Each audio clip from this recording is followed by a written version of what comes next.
This is WVUA 23 News.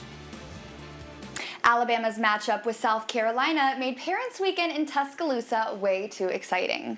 Delaney is live with our report. Delaney, wasn't Alabama a 3-touchdown favorite? That's right, Isabel. And that'll do it. Alabama wins 27-25, Isabel.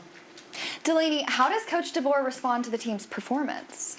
Coach DeBoer seemed all smiles in the post-game interview, emphasizing how proud he was of his team, making improvements following the loss to Vanderbilt in the previous week, but also emphasized there's definitely still some room to grow for this Alabama team. Thank you, Delaney. Alabama travels to Knoxville to play Tennessee next Saturday. We had great weather for the football game Saturday, but cooler days are ahead. Alyssa Dutton is here with weather. Do we need to pull out our winter coats? So Isabel, I would say it is time for people to prepare by picking their pumpkins and buying Halloween candy. Thanks, Alyssa. Alyssa will have the complete weather later in the newscast. Isabelle Vachon joins us now. How did Trump respond to the news of his victory? Well, Sophia, Trump took the stage in Florida to celebrate winning not only the Electoral College, but also the popular vote. In his victory speech, he said the American people had given him an extraordinary honor. He is now both the 45th and the 47th President of the United States. He sees his victory as a mandate to heal America. We're going to help our country heal. We have a country that needs help, and it needs help very badly. We're going to fix our borders. We're going to fix everything about our country, and we made history for a reason tonight, and the reason is going to be just that.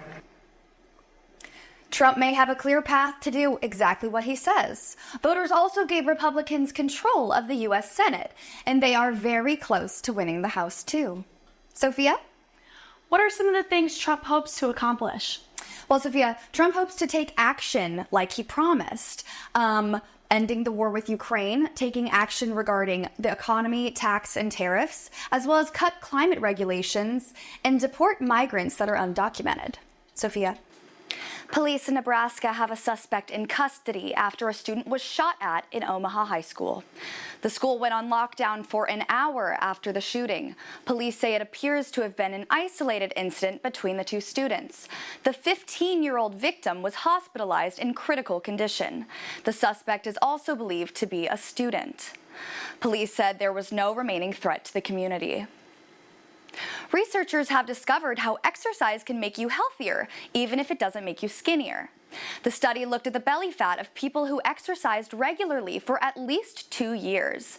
Those who exercised had fat cells with greater storage capacity than people who did not exercise. The study's authors say more storage capacity is important. That's because if a person does gain weight, the extra energy can be stored under the skin instead of more dangerous places, such as the heart or the liver. The study was published this week in the journal Nature Metabolism. States across the southeast are dealing with the aftermath of Hurricane Helene. Reporter Riley Thompson joins us with the update. Riley, what's the latest on the search and rescue? Isabel? Riley, how were people in Alabama affected? Isabel, most residents that lost power in Alabama are already back with power as the hurricane took a late curve towards the east.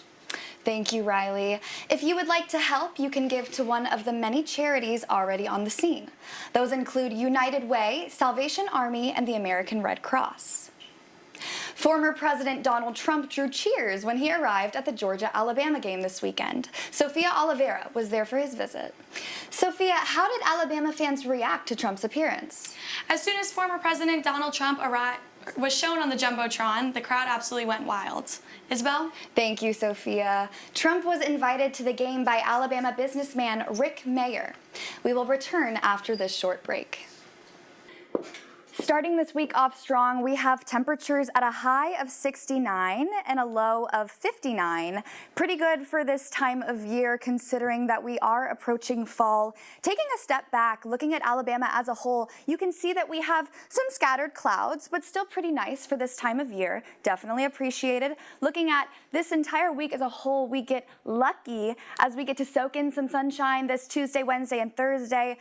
A little bit over 80s, pretty nice, some low of 60s, but again, very, very grateful to have this weather in the upcoming fall. Taking a look at Thursday to Friday, spooky season. We have Halloween weekend approaching. We have been blessed with some warmer weather than we should expect, with a low of 65 Halloween night, which should be great. We have 20% of isolated showers coming this Friday, so make sure to stay dry because you don't want to get your costume wet.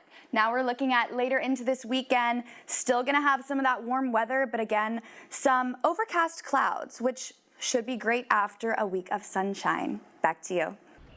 For years, the University of Alabama football fans have looked up to numerous legends, including Paul Bear Bryant. After Bear Bryant, the torch was passed to icon Nick Saban, who moved forward to win 6 national championships with the Tide. Isabel, good evening. Good evening, Alyssa. Pickens County continues to manage the best they can after the lack of resources and 1 ambulance to be responsible for the entire county.